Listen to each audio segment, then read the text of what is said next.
behalf of Book Soup, I want to welcome you to tonight's event. Blair Underwood and Joe McClean in conversation with June Carley discussing sins of survivors. Woo!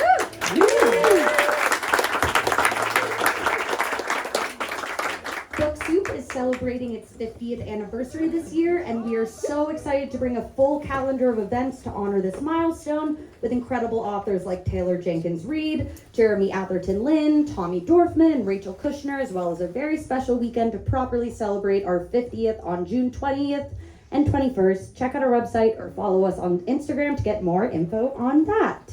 And now to introduce our special guests. June is an American actress, playwright, and director known for her work in film and television, particularly on shows like Mindhunter and Hellstorm. She is also a playwright with her play Blue, winning the 2023 Fringe Fest Award at the Edinburgh Fringe Festival. Additionally, June is the 2022 recipient of IAMA's Shonda Rhimes Unsung Voices Commission. Blair Underwood is a two-time Golden Globe and Tony nominee and an Emmy, Grammy, and 8-time NAACP Image Award-winning actor, director, and producer. Underwood has starred in numerous film, television, and stage productions, including Sex and the City, Set It Off. Why are you blushing when you say that? I love that show. Medea's Family Reunion and Self-Made, inspired by the life of Medea C.J. Walker. Joe McClean is a screenwriter. Joe McClean is a screenwriter and director. His 2013 breakout indie feature, Life Tracker, screened at dozens of film festivals and sci-fi conventions for streaming on demand in 100 million homes. His follow-up, the indie darling The Drama Club, premiered at Grauman's Chinese Theater in 2017 before finding a home on Tubi. His most recent endeavor, Viral, which he wrote and produced, was directed by and stars Blair Underwood. Please help me give a very warm welcome to Blair, Joe, and June.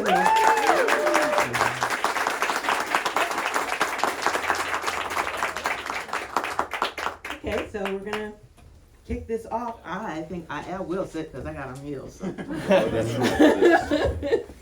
So, we're here to welcome an incredible book by Mr. Joe McClean, presented by an incredible artist, because you're a multi-hyphenate. As are you. Okay. Blair Underwood. So for us newbies, I think our first question, and before we dive any further, is presented by Blair Underwood, written by Joe McClean. Can you share with us, what does that mean? Yeah. It means I wrote every word. I feel bad. You guys okay? I had heels on too, so. I'll tell you what happened. So about 10, maybe 15 years ago, I had an idea for a book. And I got an agent, my agent, who was, I think it was ICM at the time, and we toured around New York and talked to different agents.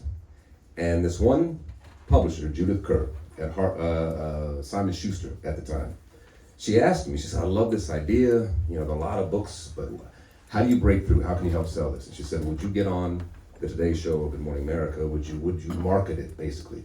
I said, if my name is on it, I'm gonna be very involved, and I absolutely would. So that was the first of now 8 books we published. Initially at Simon Schuster, now she came over to HarperCollins. I think the last book was HarperCollins. This, by the way, is a 2-book deal. So Joe has already written a second book, by the way, which is But I realized in that moment that I did not have to know how to write a sentence. And there are too many people, look around you, who deserve to be written, who have a voice that should be published and haven't been published. And I said, if I can use whatever I can contribute to the process and beat the drums and get the word out somehow, then if I can create that platform for writers who either have not been published, this is Joe's first novel that I'm excited about, but I've also worked with Tanana Reedu and Stephen Barnes, who are very established writers, but it's just a different way to access the process. Yeah. So basically that's what it is. It's very much a Hollywood model of just executive producing the project. But my thing is also, I remember that first meeting, because it was new to me, the whole literary world. I said, well, I don't want to, when we go out there and do interviews, I don't want to say I'm the author. She said, well, in our world, you would be the author. People have ghostwriters all the time. And I said, well, I don't believe in ghostwriters. I believe if somebody does the work, they deserve the credit. So this is Joe's show. And I want to give the floor to Joe. Joe, Yeah. tell us the story of how this book came to be. All right. It's been a long road. This was originally a write for hire screenplay gig, and some producers in Detroit hired me. I wasn't even the first writer on the job, right? It was like, this is a story we want to talk about. This town called Black Bottom in Detroit, a neighborhood in Detroit, which was a self-governing black community in a racist time in our nation's history, which I guess it's always a racist time in our nation's history. So I fell in love with the area and the people and the characters and the places, and wrote the thing. And then this happens a lot in Hollywood. Those producers were like, well, we had one connection, and that connection says no, so I guess we're never doing this thing again. And I was like, well, I still love it. Like, I want to do something with it. So I started using it as a sample, and eventually my paths crossed with Blair on a completely separate project. We have a mutual friend that was doing a project. Is he here? Oh, Rob. Yeah. So we have Rob was our mutual friend, and we're working together on that. And Blair, I had used, this sample. Blair obviously wanted to know, I think, when talking on Rob's project, like, why is this guy? I don't know. Why is he coming in to help with this? And so Blair read the sample, which was about Black Bottom, and he pulled me aside after that first meeting and said, he's got eyes. He can see what I look like. And he says, why does a white boy know anything about Black Bottom? I'm glad you said that. I said, come on, white boy. Tell me what you know about Black Bottom. For real. And I listen, I was honest. I didn't know anything. I had to do the research. So I went to the town and I lived there. And the thing is, people ask me now, like, well, you went in and you must know Detroit. I actually don't know Detroit. I know Detroit 100 years ago very well. I do not know Detroit at all today. So I dove in, and then like there was a lot. Blair and I, we made like a pitch reel, and we tried to we had some pretty big meetings to try to get the story out there, and everybody, whether it's true or not, who knows? But it's a period piece. It's like every single shot outside. We got to change the whole street. We got to put all the new cars on the road. Can't do it. It's too expensive. And then Blair was on Broadway with a Soldiers play just before the whole world shut down. And Judith came and saw him in the show and said, hey, if you've got any stories. And then Blair called me up. You got any stories? Well, there's the one we've been working on. What if we turn that into a novel? So I flew out to New York. We did a pitch. And they made us jump through some hoops before they gave us the deal. But we jumped through the hoops, and now we're here. Yeah, well, they wanted to see if you could write. They asked, can you write 3 chapters so we have an idea of just your style and your ability? And he did and killed it. And they said, absolutely. This is the first time it's happened to me. We'll do 2 books, as I mentioned before, but it was based on your first 3 chapters. Speaking of the book, I think in my reading of it, it's stressful and beautifully written, but stressful. The opening chapter, we're launched into a very complicated and knotty, ugly sense of placelessness, and you do it with a water fountain. How did you put yourself in? Let me preface this. A lot of times we hear stories, and if we are in certain bodies, we get tired of hearing those stories because, well, that's very terrible and awful to hear, but I gotta go get my coffee. There are those of us who cannot opt out of those stories. How do you, or did you, find it in you to stay with these stories? And talk to me specifically about that water fountain, because it's heart-wrenching. But the way you built it, don't give me too many spoilers, but how did you build that water fountain? Okay, there was a jumping off point, which was in a very, very comical situation, and it was at BB King at the Hollywood Bowl, and right at the end of his life, and he most of his concert is just telling stories in between playing Lucille. And one of those stories was him he was laughing himself, like he sits down the whole show, right? He's an older man, and he's slapping his leg, and he said that one time in the middle of the night, he snuck over the railroad tracks in Alabama and got himself a belly full of that white water. And all it was he just wanted to know if it tasted any different, and it didn't. He didn't get in trouble or anything, but he just walked home and he was just like, all right, I know what's happening. Now I understand.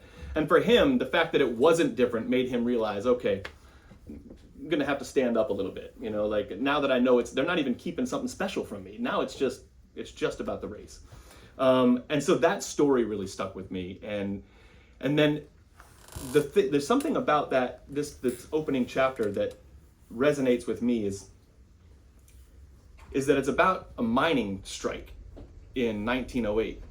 And in that strike, whites and blacks were striking together. Poor whites and poor blacks were in the mines, and they were striking together, but when they came out, they were still on the opposite sides of the roads. They still had the separate. And so there's one line when there's some trouble ensues, right? And one of our main characters, Jasper, gets into a confrontation with a white miner. And everyone is watching what's happening, and it could go bad right away. And he gets close enough. The white guy gets close enough to Jasper, and he says, it specifically mentions that it can't be heard by anyone that's watching. He says it quietly enough. You and I are one and the same in the mines, but up here it's different. And then it goes into discussing that the only thing that this white man had to make himself feel better was the ability to make sure someone else was on a lower rung on the ladder. And I think that we all do that. It's very easy to see that in a racist world, but sometimes when you have nothing, when you feel like you can't get ahead, it's a weird human thing to push somebody else down to make yourself feel better. And that happens so much. That's where that whole water fountain thing came from. Yeah. I think the follow-up for me then is, how do you write that truth bravely? Because there's a gentle way to write that scene, and there's the way you wrote it. I think the way you wrote it requires a kind of honesty and courage, but that doesn't mean it's going to be any. Sometimes honesty and courage mean, oh, I gotta live in this, sit in this, and maybe it be implicated in this. I don't want to perform it 8 times a week. Fair. Fair. That's hard. That's too hard. I had to write it and maybe do some rewrites, but I haven't read it. I read it when we were editing it, right? I don't have to live in it, but it has to be real in the moment, because everyone that reads the book is gonna read it once or twice. They're not gonna live with it forever either, right? Maybe I hope that it'll stay with you, like that story that BB King told. It stayed with me, but I don't have to live in that misery. And I know there's a lot of writers here, because I've got a lot of friends here. You're a writer. It's our job to convey those emotions through humanity, right? So I'm not thinking about how am I going to tell the story. All I'm looking at is we've got a 17-year-old boy and his 12-year-old brother that do something that they don't even really understand the consequences of. So in the end, Jasper is dragging his little brother, who drank from the white water fountain when he shouldn't have.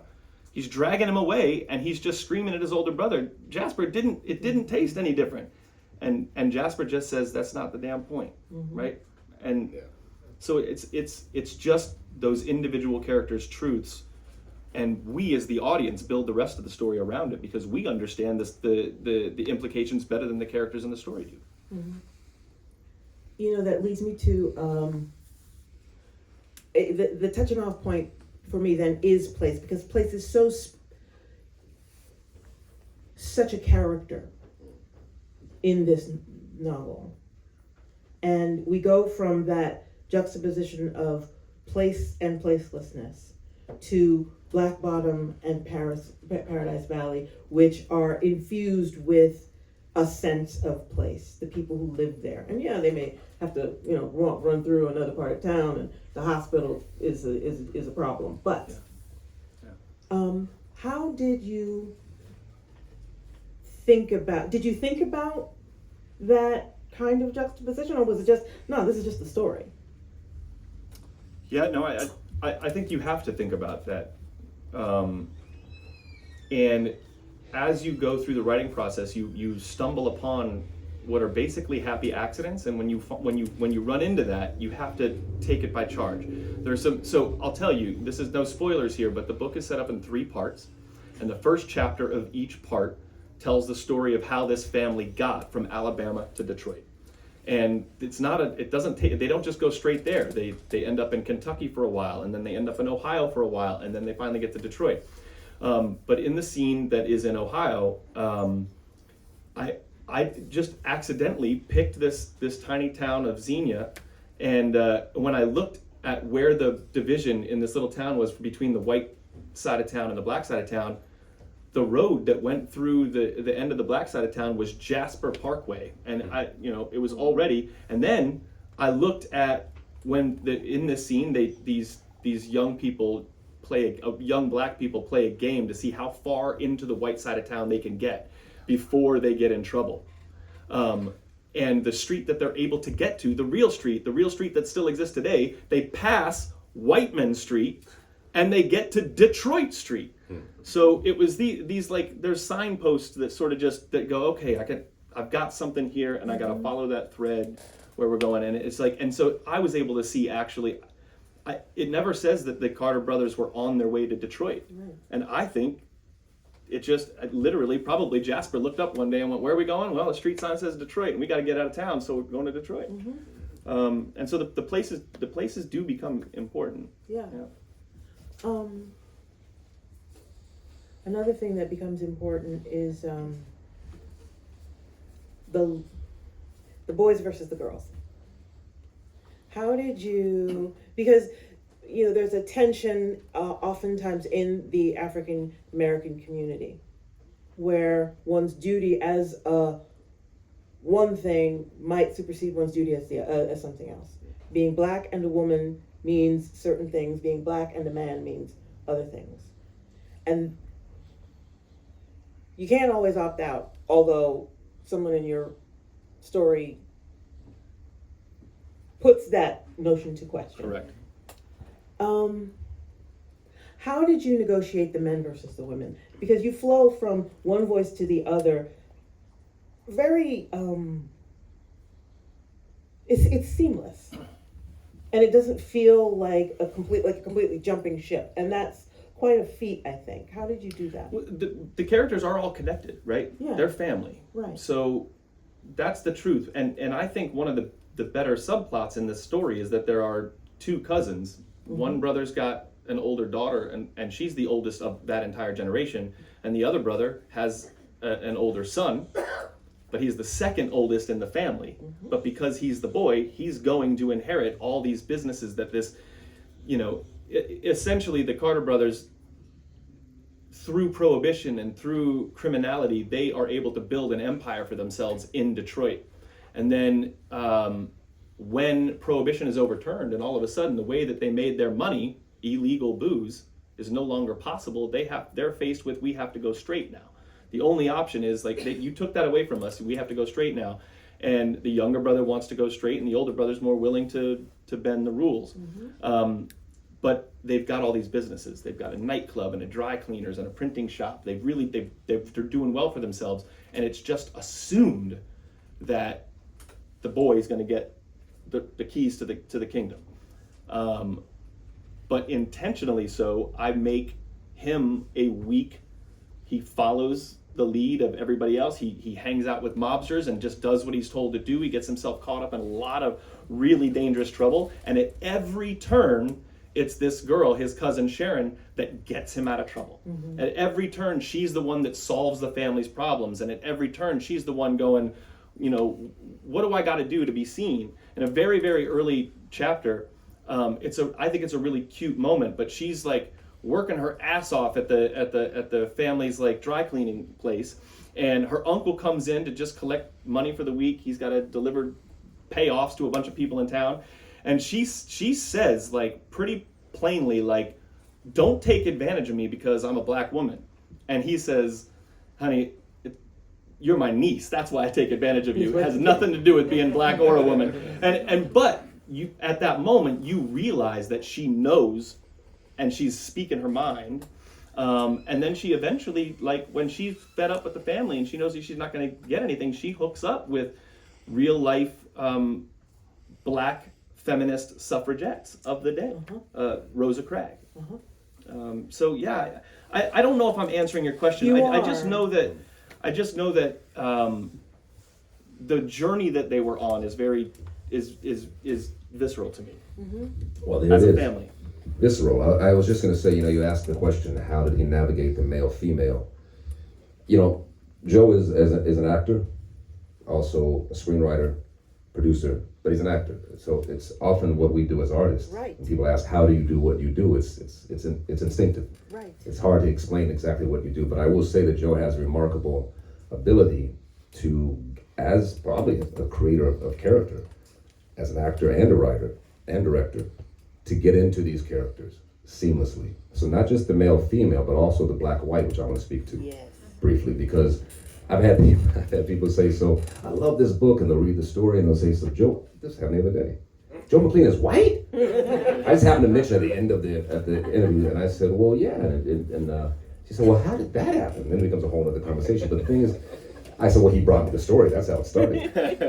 But I'll say, you mentioned before about being courageous in terms of delving into the reality, the authenticity of a situation. And that's what I appreciate. And we had this very candid conversation. I said, look, I'm a white guy. I don't want to have this book out in the marketplace and people come at me and say, like, wow, who are you to write this book? And I didn't give it any attention because of that. And I said, well, first of all, I've lived as a black boy and a black man my whole life. And I'm very much involved in the whole creative process. Every draft, again, if my name is on it, I'm very much involved in it. And we collaborate like that. So if something doesn't feel right from a black perspective, from a black culture perspective, I would speak to it. And I hope it gave him the freedom to just, that was just the conversation at the beginning. From that point on, I said, just go for the humanity first. And you have the research. If something doesn't feel right just culturally, I'll let you know. I'll say that I felt nervous sometimes, like I kept bringing it up. Every time we would pitch to a new studio or to a new manager or a new agent, when we start pitching to the publishers, every time it's like, I'm the one that's going to bring it up. Like, okay, I'm a white guy. We can't bury that. Like, I'm going to be front and center. Everyone's going to know it. We can't pretend it doesn't exist. So one, we got to attack it head on. It's an important question. But my fear is, look, I am the age I am. I am trying to make a living as an artist. I'm not turning, like, my life is already set in motion. But what's terrifying to me is that people don't know about Black Bottom Detroit. History is incredibly important to me. Not black history, not white history, just history is so important to me. And so if for some reason there is a firestorm about this story being told by a white guy, then I want to step out. I don't want any part of it, because what's important is that people learn about Black Bottom. Now, one way I've been able to justify it to myself, and I don't know, listen, that's exactly what it is. It's just a justification, is when I listen to the conversations about race that are happening, something that I hear a lot is that it is not a black person's responsibility to teach white people about black history. And if, let's say, listen, I want everybody to love this book. I want you all to take it and fall in love with it and learn something from it. But let's just say that because I'm a white guy, only white people read it. Right. Well, then I've done what I can do. If my job as a white person, if what I should be doing is stepping up and teaching other white people about Black Bottom, then that's important. I want it to be more than that.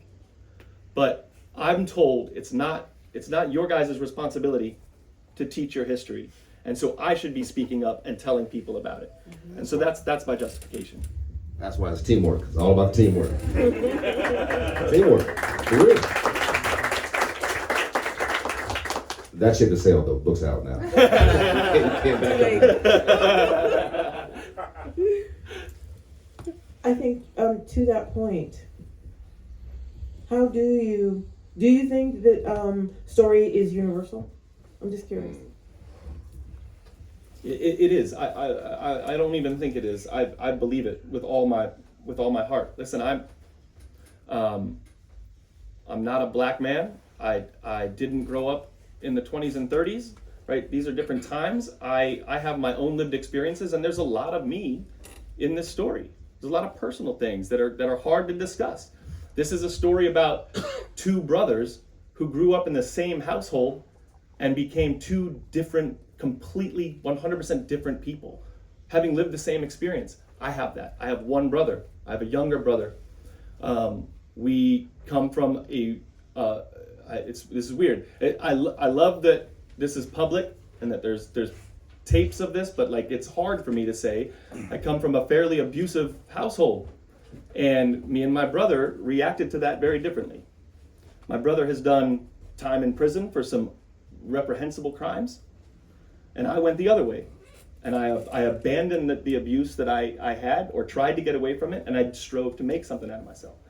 And that's very much in this book. It's two brothers that had the same experience, and they reacted to it differently. So I can bring that from myself, even though I am not who they are in the book.